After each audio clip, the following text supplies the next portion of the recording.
Hi, everyone. Sue here again. I'm going to take the next few minutes, if you can stand it, to talk about Florence Nightingale. I think one of this era's most misunderstood women and professionals. And I hope we have an interesting opportunity to engage in this more in some other way, in a chat, in a hallway discussion, if I see you face to face, in a classroom. But in the meantime, I'd like to share a few thoughts with you and also give you an opportunity to walk away and maybe think a little bit more and ponder what you know and what you might like to know more about Florence.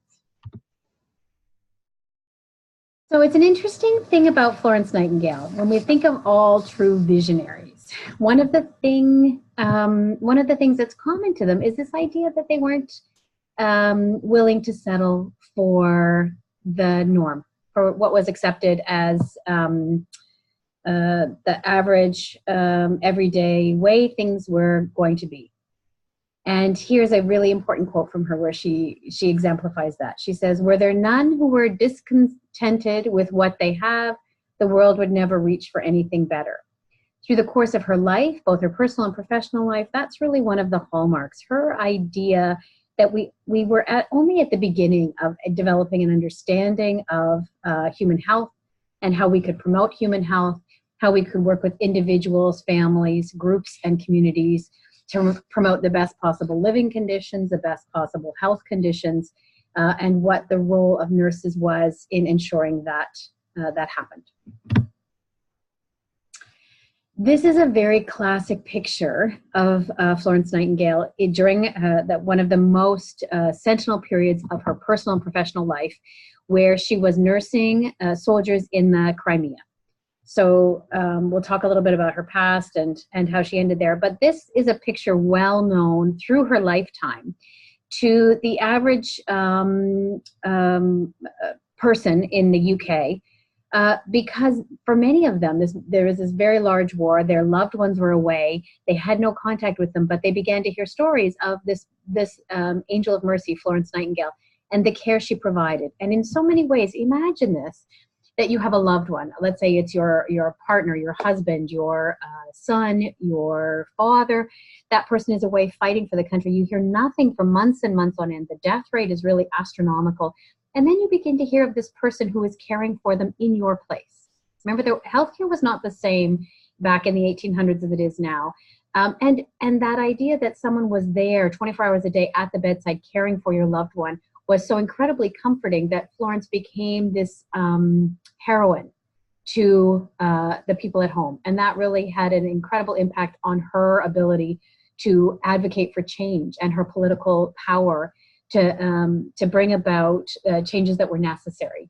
And so here is one of the early pictures that showed that was painted, but various simpler images, somewhat like this, showed up in newspapers and around the UK, where they really depicted Florence as she brought light to the darkness, as she brought warmth to the cold. That was sort of how she was depicted at the beginning of her career as she became famous in the Crimea. So let's talk about who she was as a person and as a nurse. And let's begin here. So her background, born in 1820. She lived a very long time, in particular for that era. She didn't die until 1910, so she was close to 90 years old. She was born into a very well-off, quite aristocratic family. Her father was a politician, and he really believed, unusually, that not only should boys be educated formally, but so should girls. He had two daughters, he didn't have sons, but he believed in that formal education for children, in particular for his daughters, and that at that time would have meant tutors. So she had tutors in math and philosophy and various languages. So in addition to speaking English, she spoke Italian, she learned Latin, she learned other languages, and also in a religious background. She was a deeply, deeply religious person and also had tutors in understanding her own faith, but also world faiths. So she was a scholar from a very young age. She was an astute learner. She loved to learn. And she had deeply held values and beliefs that were informed by her understanding of the world and of classics. So classic thinking from from the mid-centuries forward. She was well aware of the classic philosophers, Greek philosophers. She really believed that knowledge was central to moving society forward and to ensuring that health happened. And so she really was on a quest to make herself as knowledgeable as possible.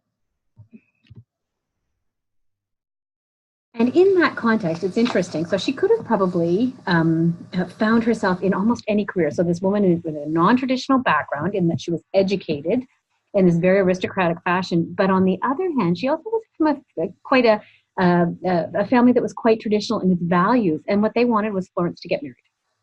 So they wanted her to get married and to live an aristocratic life, running a household, having children, other kinds of things.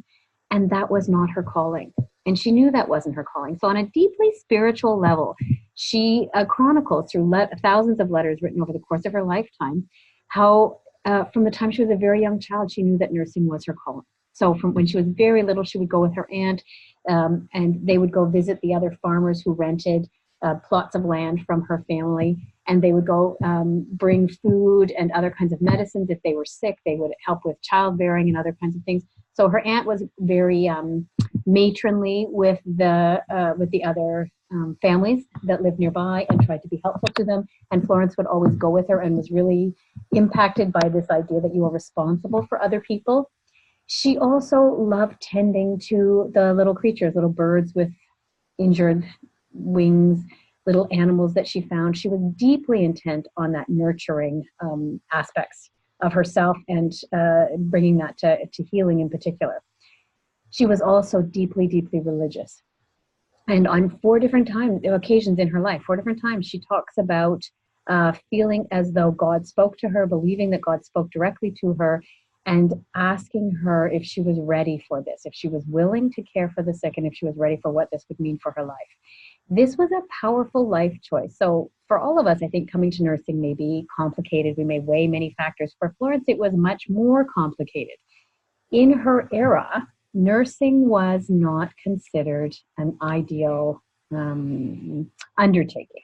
So it was not a profession. It was something that often women fell into because they had no other way to earn money. If you think of old portrayals from the 1800s, mid-1800s and early 1800s of who might be nursing, there were portrayals of, there's a classic portrayal from Dickens of this Sari Gamp character.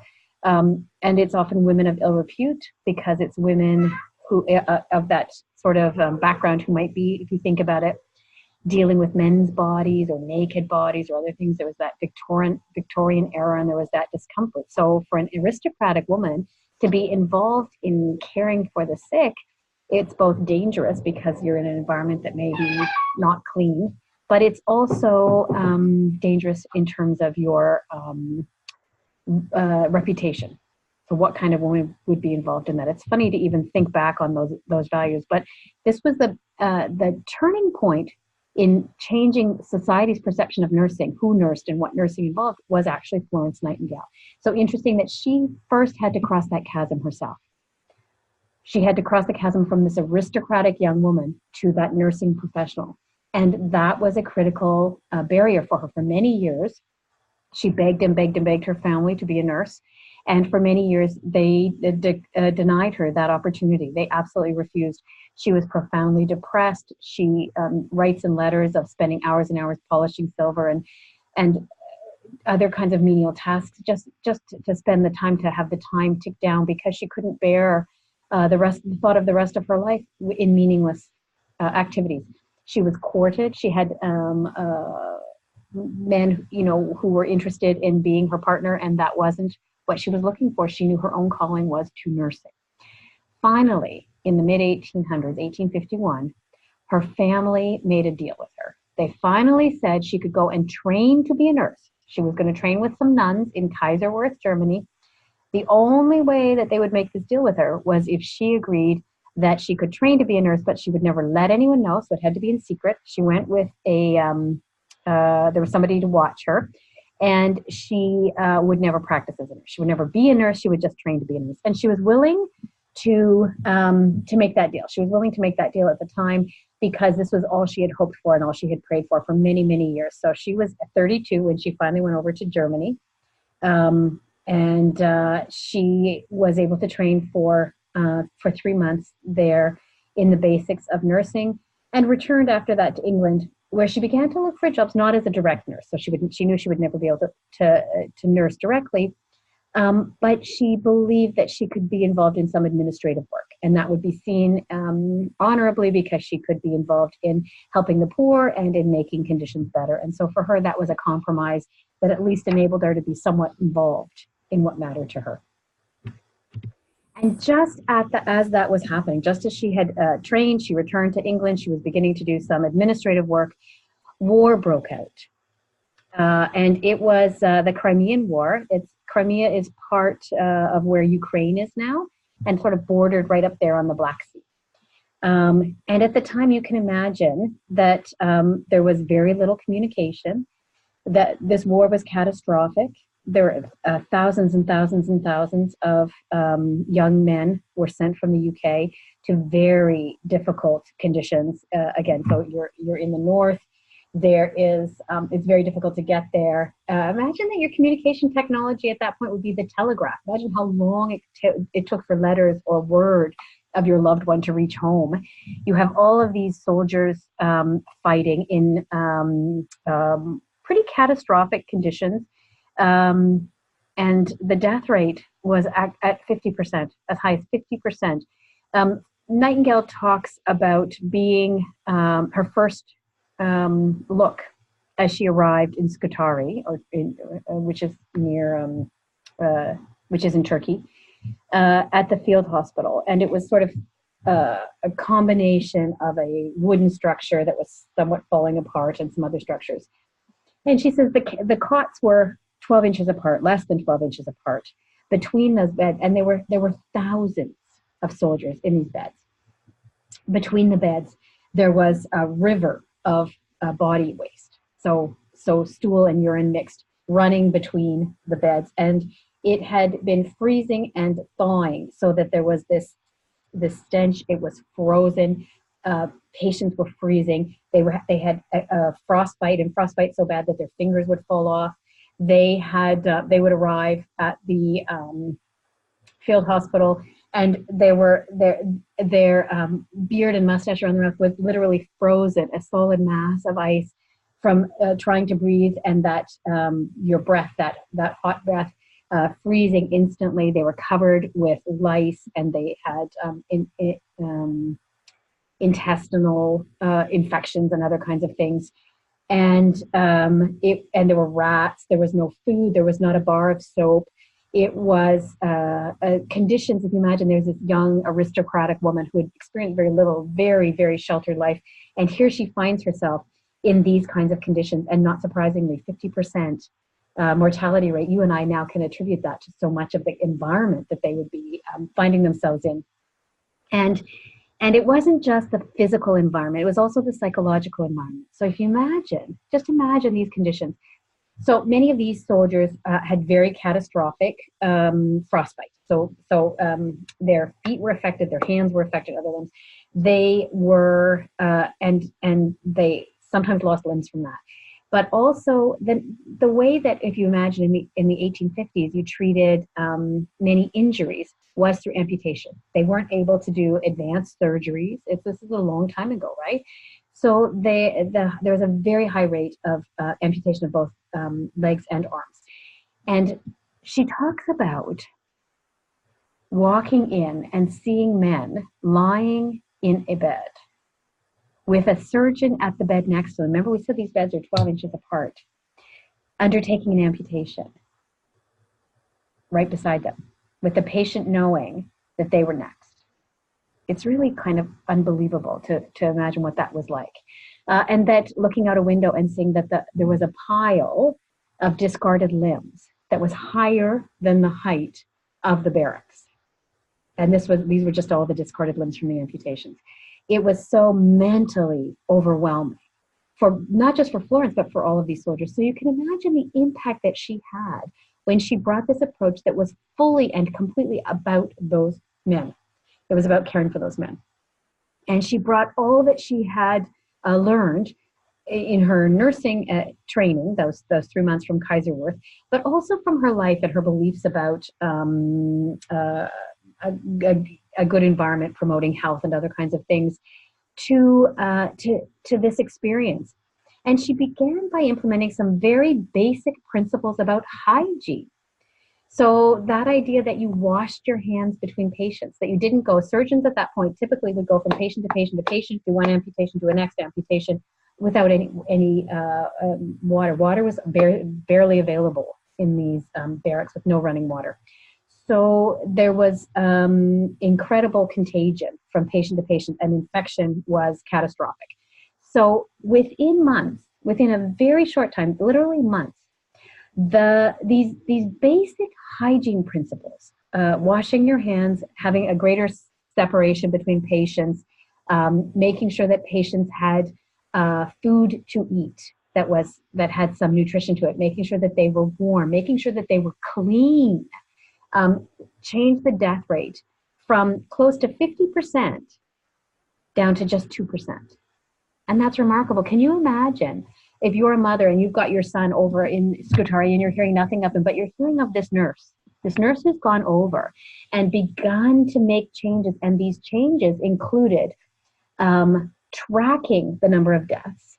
So actually not just writing the names, the newspapers would print the names of deaths, but actually tracking the number of deaths and why people were dying, why those patients were dying, and then bringing about changes to the environment and seeing that dramatic, then being able to track that dramatic drop in the death rate.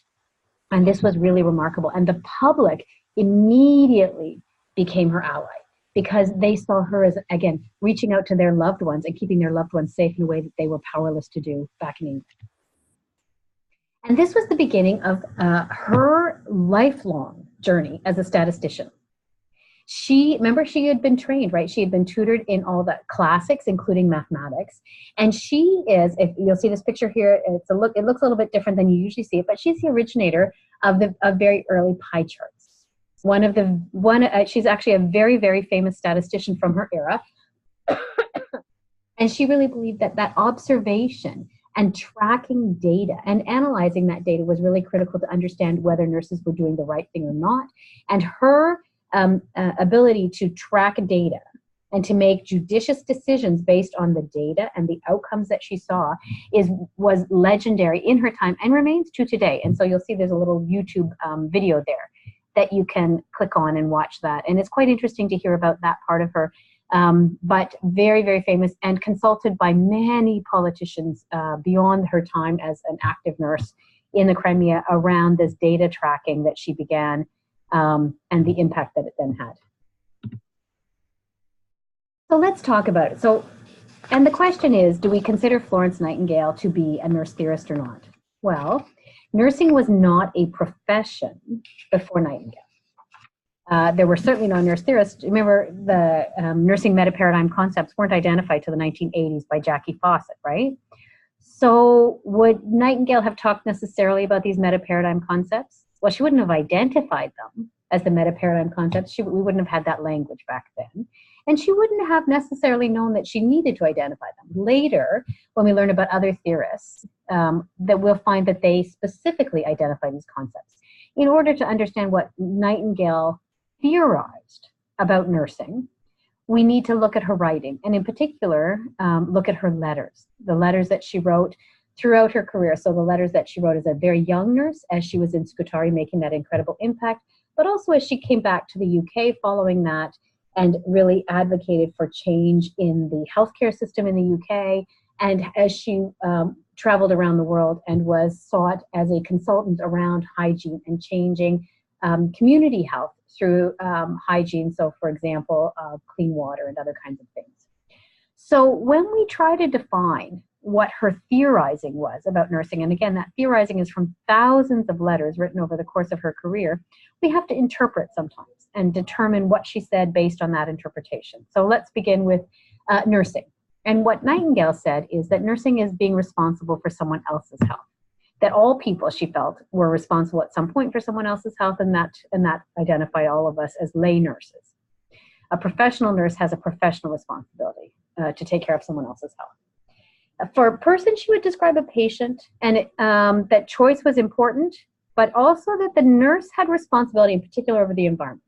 Nightingale's theory focuses intensely on the environment. So it's environment-forward theory. And so she believed that the nurse was responsible for modulating or controlling the patient's environment. The temperature, the amount of light, the amount of noise or stimulation the patient had, things like that. And that was a very central role for nurses. She defined health as being well, but also being able to use all of our powers to our fullest extent. And remember, she saw many soldiers who had experienced amputations and other things. So she had that real understanding that over the course of a lifetime or different life circumstances, our power or our independence might change, but health was really our ability to be as independent as we could be through using our own power. And that she, interestingly, well ahead of the most recent movement towards prevention, believed that it was more important to prevent illness than to treat acute illness. That critical to health was a focus on promoting health and prevention of disease. And for her, in terms of the environment, remember we talked about totality and simultaneity, and whether the environment is external to us or we are in continuous mutual process with the environment. Nightingale would fall under that totality paradigm, right? So the environment is everything external to the patient. So the environment would include the physical furniture around the patient, the people around the patient, the noise and other kinds of contextual things around the patient. Now for Nightingale, again, health was very much tied to the environment in which that person was existing. And there were 5 key components to environmental health that she thought really impacted someone's health. And so when you think about it, remember those life experiences, her experiences first growing up in this aristocratic lifestyle, very well-to-do, and in this very large estate out in the country, and then going to the war and seeing these soldiers in a filthy environment that was very unsanitary, and that death rate that was closely linked to that. So she very quickly came to identify that unsanitary conditions posed a very significant health hazard. And from that, she developed this belief in these 5 basic components of the environment that were necessary for health. So pure air, and think about that back in England, back in the day, not only would there be pollution, so people were working in factories and other things, but there was stench. And stench, you might take that as, you know, kind of not that significant. Imagine the life that people were living. It was very common when you lived in the cities in the mid-1800s, that the higher you lived, the more expensive your rent would be, even if you were in a tenement, because you would throw, there often was not any kind of indoor plumbing, and you would throw your excrement down into the main meeting area. And so people who had their tenements around the main floor would often, if they were to open any kind of window, would often then smell excrement all of the time, as opposed to people who were higher up who would have a cleaner environment. So pure air is that idea that you're not only not exposed to toxins in the air, but also to those noxious smells and other kinds of things. Pure water was essential. And do you remember we talked about when she was there in Scutari, and that idea that basics of washing hands and washing your body, that hygiene, was so essential. She also recognized that that so many people, even if they were to try to wash their hands or wash their body or ingest healthy water, were experiencing very significant health consequences because the water was so contaminated, that brackish water, the water that was contaminated in cities. And also there was the beginnings of an appreciation that when people shared water and shared water sources, there may be spread of disease. They didn't know at that time enough about this idea of contagion, but they did have a beginning appreciation from observation that water and contaminated water was an issue. Efficient drainage, and drainage is that for sewage, right? We needed to be able to take human waste away so that it was not contaminating the people around it. Cleanliness was essential, and that included bathing and hand washing. And then finally, light. Having exposure to light and living in environments where you were able to have both that opportunity to have light and the opportunity to have a break from light. So curtains that would be opened and curtains that would be closed, and things like that that really affected your environment. So how can we apply this theory? That seems pretty simple, right? So her definitions of the four meta-paradigm concepts, remember, she didn't define them as those meta-paradigm concepts. We look back and we consider them from her letters. But those definitions are pretty straightforward. When she talks about person, she's really talking about a patient. When she talks about the environment, she's really talking about what's external to a person. And she doesn't define it particularly in a particularly detailed way. And she has those 5 requisites of health. How could we apply that rudimentary theory to the world that we see today? And it's really important to recognize that there's no question that we can. There's 2 clips for you, and both of them have some value and some merit. The first clip here is a really, I think, moving clip of survivors of Hurricane Katrina about a decade ago in Louisiana, and it shows the incredible challenges that they experienced following that catastrophic hurricane. The second clip is from a Northern Ontario community, Attawapiskat, and in Attawapiskat you see, as of today, that clip is, I think, just from last year, similar difficult circumstances where children and families are living in poverty. They're living, they may be living with lack of running water, with mold in their environment, with infection then spreading. And when we look at those 5 requisites of health and the conditions necessary for health, it would be very easy to apply Nightingale's environmental health model to care in both of these circumstances. So really important to keep that in mind. Here are some pictures, and let's just go through this. So if you look at that top left, this is a recent hurricane in the United States. You see these are older persons living in a retirement home. You think, why are they sitting in this floodwater up to their waist? The floodwater came in within minutes. So this picture was taken about 5 minutes after that floodwater, flash flood, started, and they were all rescued from that nursing home. But it's shocking to see how quickly that happens. And you think not that water is contaminated, it's carrying all kinds of bacteria with it. Now we're going to have dehydration and other kinds of things happening. Over on the right, what we're seeing is, again, people walking and wading through the water. What you don't realize is that underneath where they're walking, where they can't see, first of all, there's all the contaminants in that terrible water, but there's also, there are also things that cause injury. So you're stepping on sticks and boards and nails and shards of metal and other kinds of things all underneath that water, and it's very deadly. That center picture is a heart-wrenching one for me, that young child sitting on the remains of a house, completely destroyed. That child has no clothing on, nothing to keep him warm. You see that little teddy bear there, and it really is the story of when environment is not only the physical things around us, but the things that emotionally may mean something to us. The bottom left shows people arriving at a shelter, trying to get food, trying to get water, trying to get the best they can. That shelter became so full and overwhelmed that the toilets within an hour were plugged, and there was no place to go, and people had to start going to the bathroom just in the hall, on the floor. It became a hazard for risks of violence and other kinds of behaviors that became risky for the people who were staying there. And the emotional and psychological trauma, it cannot be minimized. And then finally, you see that picture that says, "Please help us," letting people know that inside there's people, there's a dog and a cat, and they will wait. This was typical. They would wait a very long time in order to get help. Here we're looking at pictures of a northern community in Ontario and that understanding of what does that environment look like, how is that environment promoting health. Remember, come back to Nightingale's 5 requisites, right? So if we're thinking of clean air, we're thinking of pure water, efficient drainage, so being able to remove that human waste, cleanliness, and that includes being able to bathe and wash your hands, and light. How is that reflected or not reflected in the living conditions within our own communities? It's critical to appreciate that.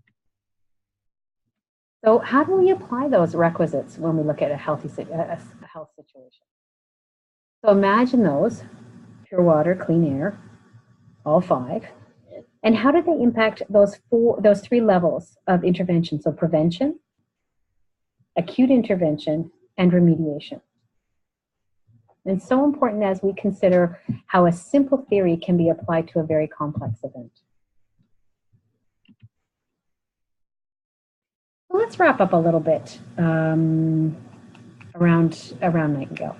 Her place in history, we all know about Nightingale. I think for many of us, there's a lot of pride that's associated with understanding the relative newness of our profession and the legacy that Nightingale brings with her. She is credited with paving the way for our professional development and her formalized process of education. She believed that it was essential that nurses care for the sick and that we be the eyes and ears of the physician. And she really passionately and tirelessly advocated for a world that was more just. So when we think of emancipatory knowing that we've learned about, she had deeply held values associated with social justice. And when we look at nursing and the path we're on today, there's no question that our stance around social justice can be traced back to Nightingale's influence. She also believed that health for all people was a right, and that it was a concern of nurses that all people have access to the resources that help them to be healthy, and that reasonable living conditions were a human right. But there are criticisms too, so it's important to recognize that no human figure is without flaws. In Nightingale's era, the beginnings of the feminist movement emerged. And she was an interesting character in that they sought to have her influential voice added to the support. And one might think she would be. She was such an independent character. And in fact, she failed to support early feminism. Instead saying women shouldn't try to be like men, they should just try to be like themselves and seek the best possible opportunity to serve God's calling within themselves. A little bit of a disappointment for the feminist movement, and as one would see later, I think that there's no question that her works would be identified clearly with feminism and her own choices within life, but a critique might be that she lived such a privileged life, it wasn't necessary for her to fight for those rights. She also created a vision of professional nursing that held within it her own religious and philosophical beliefs. So she believed, for example, that nurses were required to be virtuous, and that we had to be above critique, and that we needed to be chaste. So nurses, for example,